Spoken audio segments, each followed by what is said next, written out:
Shalom saudara dan saudari, ketemu semula dalam ruangan peneguhan iman melalui memperdalamkan pengetahuan kita mengenai pentingnya nama Yahweh, sesembahan umat Israel juga, sesembahan kita.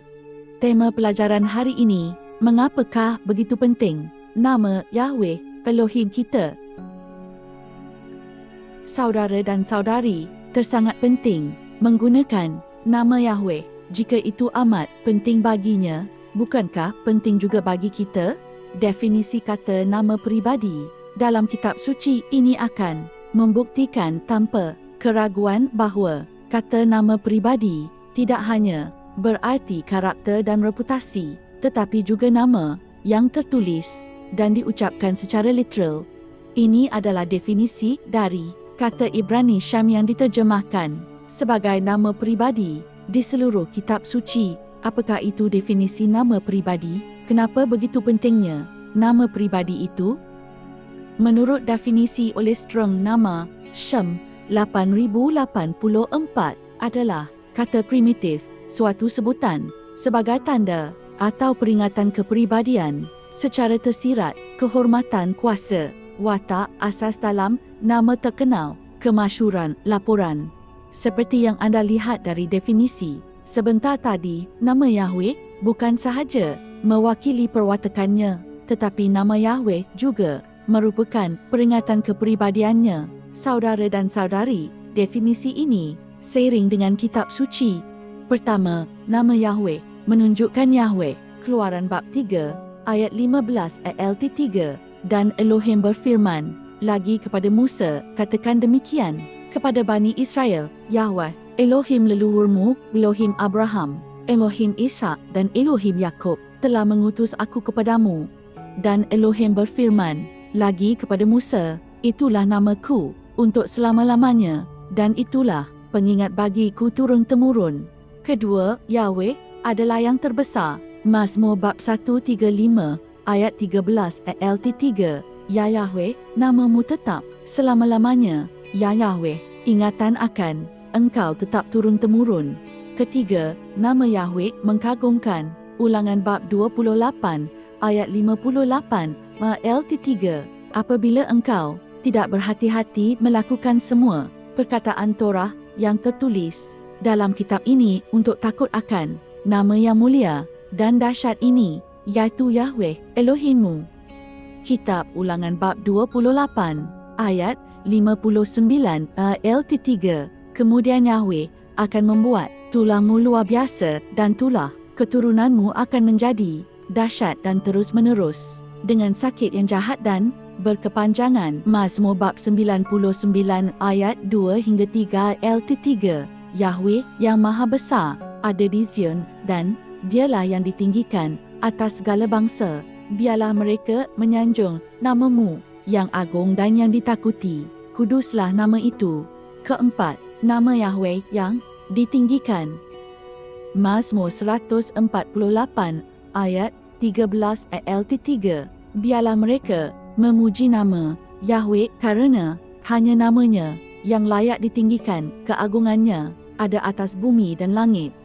Maliaki bab 1 ayat 11 ALT 3, sebab dari timur sampai ke barat namaku akan menjadi besar di antara bangsa-bangsa, dan di segala tempat akan dibawa dupa bagi namaku dan persembahan sajian yang murni, sebab besarlah namaku di antara bangsa-bangsa. Yahweh Sebaot berfirman.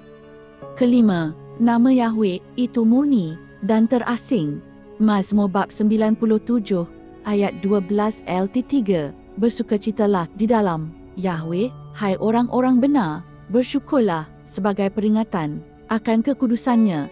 Yesaya bab 57 ayat 15 ALT 3, sebab beginilah yang maha tinggi, yang mendiami kekekalan dan yang namanya adalah kudus, berfirman, aku bersemayam dalam ketinggian dan di tempat yang kudus. Keenam, nama Yahweh sangat cemburu.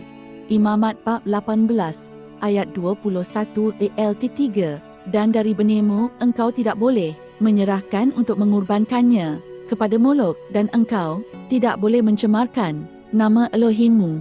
Akulah Yahweh. Keluaran bab 20 ayat 4 LT3.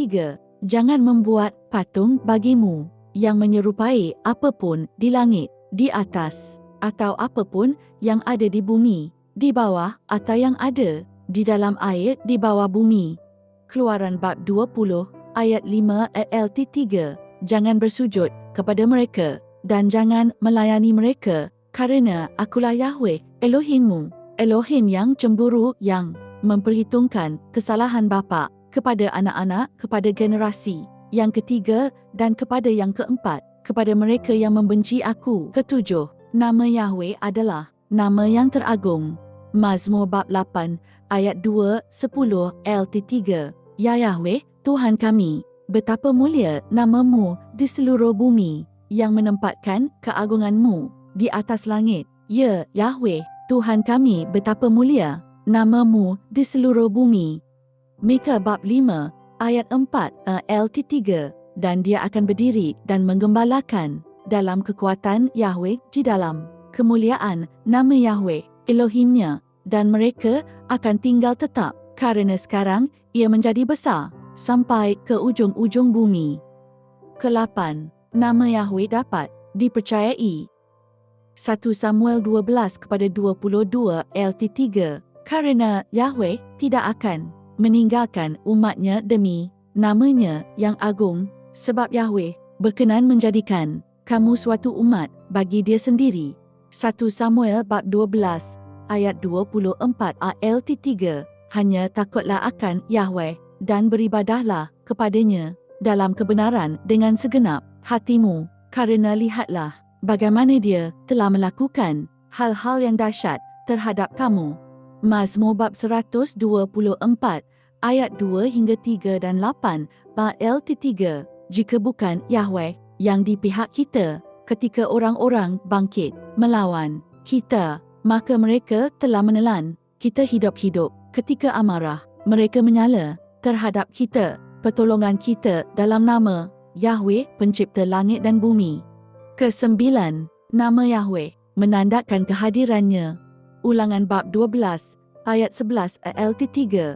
Dan akan terjadi bahawa tempat yang Yahweh Elohimmu pilih untuk membuat namanya berdiam, di sana ke sanalah harus kamu bawa semua yang aku perintahkan kepadamu, persembahan-persembahan, bakaranmu dan kurban-kurbanmu, persepuluhan-persepuluhanmu. 2 Raja-Raja bab 21 ayat 4 LT3. Dan dia mendirikan mezbah-mezbah di bait Yahweh, sekalipun tentang hal itu Yahweh telah berfirman, di Yerusalem aku akan menempatkan namaku. Ke-10. Nama Yahweh mewakili kekuatan dan otoritasnya. Ulangan bab 18 ayat 19 LT3. Dan akan terjadi setiap orang yang tidak mendengarkan firmanku yang akan dia katakan dalam namaku, aku akan menuntut pertanggungjawabannya. Amsal bab 18 ayat 10 LT3. Nama Yahweh adalah menara, kekuatan orang benar berlari ke dalamnya, dan dia akan ditinggikan. Ke-11. Umat Yahweh berdiri, kekaguman akan namanya. Kitab Maliaki bab 2 ayat 5 LT3. Perjanjianku dengannya telah menjadi kehidupan dan damai, sejahtera, dan aku telah memberikannya sebagai kengerian kepadanya, sehingga dia takut kepadaku, dan dia menjadi gentar di hadapan namaku. Ke-12. Umat Yahweh menaruh kepercayaan kepada namanya. Mazmur bab 20 ayat 7 LT3. Sekarang aku tahu bahawa Yahweh menyelamatkan orang yang diurapinya. Dia akan menjawabnya dari surganya yang kudus dalam kekuatan keselamatan oleh tangan kanannya. Yesaya bab 50 ayat 10 LT3. Siapakah di antaramu yang takut kepada Yahweh, yang mendengarkan suara hamba-Nya, yang berjalan dalam kegelapan dan tidak ada terang di dalamnya? Biarlah dia percaya dalam nama Yahweh dan bersandar kepada Elohimnya. Ke-13. Umat Yahweh alami kebangunan rohani dalam namanya. Zakaria bab 10 ayat 12 LT3. Dan aku akan membuat mereka kuat di dalam Yahweh, dan mereka akan berjalan ke sana kemari. Di dalam namanya firman Yahweh. Kitab Mikha bab 4 ayat 5 ALT 3. Sebab segala bangsa akan berjalan masing-masing dalam nama ilahnya, tetapi kita akan berjalan dalam nama Yahweh, Elohim kita untuk selama-lamanya. Ke-14, nama Yahweh ada kaitan dengan nama Yeshua. Injil Yohanes bab 5 ayat 43 ALT 3. Aku telah datang dalam nama Bapaku dan kamu tidak menerima aku. Jika orang lain datang dalam namanya sendiri, kamu akan menerimanya. Kisah Para Rasul bab 10 ayat 48 ALT 3. Maka dia memerintahkan mereka untuk dibaptis di dalam nama Tuhan. Kemudian mereka meminta dia untuk tinggal beberapa hari. Kisah Para Rasul bab 19 ayat 5 ALT 3. Dan setelah mendengarkannya, dibaptislah mereka ke dalam nama Tuhan Yeshua. Saudara dan saudari, Mesias sendiri mengakui bahawa dia datang ke dalam bumi ini atas nama Bapanya sendiri. Makanya 3 abjad pertama dalam nama Mesias itu sudah sah, iaitu Yeshua berarti Yahweh adalah juru selamat atau menyelamatkan. Ke-15, orang beriman sejati diampuni dalam namanya. Lukas bab 24 ayat 47 49 LT 3. Dan dalam namanya diberitakan pertobatan dan penghapusan dosa kepada segala bangsa dengan mulai dari Yerusalem. Dan lihatlah, aku mengirimkan janji Bapaku kepadamu, tetapi tinggallah di kota Yerusalem sampai kamu dipelengkapi kuasa dari tempat tinggi. 1 Yohanes bab 2 ayat 12 LT 3. Aku menulis kepada kamu, hai anak-anak, kerana dosa-dosa telah diampunkan kepada kamu demi namanya. Ke-15, orang percaya sejati dibenarkan oleh namanya. 1 Korintus bab 6 ayat 11 LT 3. Dan beberapa orang dahulu adalah seperti itu, tetapi kamu telah dibasuh, terlebih telah dikuduskan, terlebih lagi telah dibenarkan dalam nama Tuhan Yeshua dan dalam roh Elohim kita. Ke-17, orang percaya sejati dilindungi oleh namanya. Yohanes bab 17 ayat 11 LT 3. Dan aku tidak lagi berada di dunia, tetapi mereka ini masih ada di dunia, dan aku datang kepadamu. Bapa yang kudus, peliharalah mereka dalam namamu, yakni mereka yang telah engkau berikan kepadaku, supaya mereka dapat menjadi satu sama seperti kita.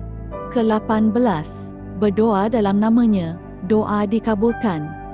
Yohanes bab 10 ayat 25 ALT 3. Yeshua menjawab kepada mereka, aku telah mengatakan kepadamu dan kamu tidak percaya pekerjaan-pekerjaan yang kulakukan dalam nama Bapaku. Inilah yang memberi kesaksian tentang aku. Ke-19, orang percaya sejati berbicara, berkhotbah dan mengajar dalam namanya. Kisah Para Rasul bab 8 ayat 12 LT 3. Namun ketika mereka percaya pada Filipus yang memberitakan hal-hal mengenai kerajaan Elohim dan nama Yeshua HaMashiach, mereka dibaptiskan, baik pria maupun wanita. Yohanes bab 15 ayat 21 ALT 3. Akan tetapi mereka akan melakukan semua hal ini terhadapmu karena namaku, sebab mereka tidak mengenal dia yang telah mengutus aku. Yohanes bab 15 ayat 22 hingga 23 LT 3. Seandainya aku tidak datang dan berbicara kepada mereka, maka mereka tidak mempunyai dosa. Namun sekarang mereka tidak mempunyai dalih mengenai dosa mereka. Siapa yang membenci aku, ia juga membenci Bapaku. Saudara dan saudari, sebagai kesimpulannya dari pelajaran ini, ada beberapa hal yang perlu kita ingati, iaitu 1. Nama Yahweh adalah nama peribadi Elohim. Wajib kita tinggikan, agungkan dan muliakan dalam kehidupan sehari-harian dan ibadah kita.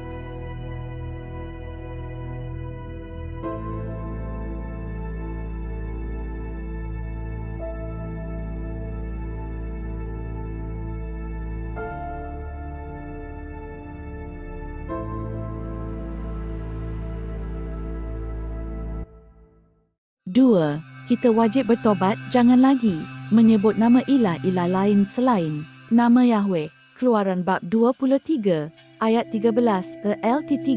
Dan dalam segala hal yang telah kufirmankan kepadamu, haruslah kamu waspada dan janganlah kamu menyebut nama ilah-ilah lain. Hal itu janganlah terdengar dari mulutmu. 3. Kita wajib memberitakan kabar baik ini kepada sesiapa pun, agar mereka yang mendengarnya tiada dalih lagi atau alasan kononnya mereka tidak mengetahui dosa mereka itu. 4. Yahshua berjanji akan segera datang tapi dengan syarat. Injil Matius bab 24 ayat 14 LT3. Dan Injil kerajaan ini akan diberitakan ke seluruh dunia sebagai kesaksian bagi semua bangsa dan kemudian akan datang kesudahannya. Amin. Sampai jumpa lagi di lain kesempatan. Haleluya.